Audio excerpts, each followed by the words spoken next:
Работают все микрофоны Сочи. Только вчера мы закончили Сочи джаз-фестиваль, 13-й. И вот уже сегодня 14-й, который благодаря мэру города приобрел, именно главе города приобрел уже не 2-3 дня, уже неделю. Я очень рад, что мы опять в Сочи. Я рад, что опять замечательная погода. И хотя это является конкурентом для нас, из-за того, что люди хочется побыть побольше на море.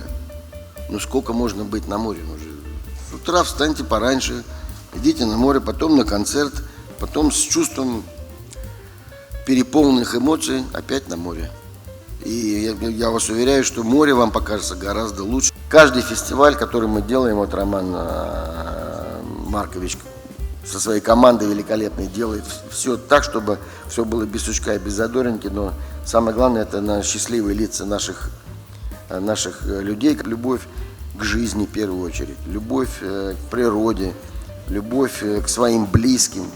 Это все любовь. Я понимаю, что у меня есть ради чего жить, ради чего творить. Мне хочется так же играть, так же выступать, так же меня это вдохновляет для того, чтобы люди почувствовали что-то очень хорошее, потому что это наше основное достоинство у человека, это уметь любить и передать любовь, и поделиться ею. Я хочу вам презентовать книгу.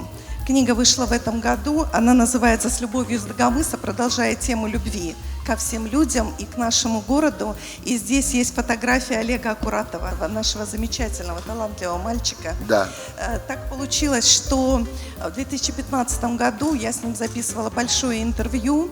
Он был в гостях оздоровительного комплекса «Дагомыс», и мы дали благотворительный концерт в пользу фестиваля инвалидов-колясочников «Пара-арт». Спасибо. Пожалуйста. Спасибо. Можно Обязательно. подарить вам? Спасибо большое.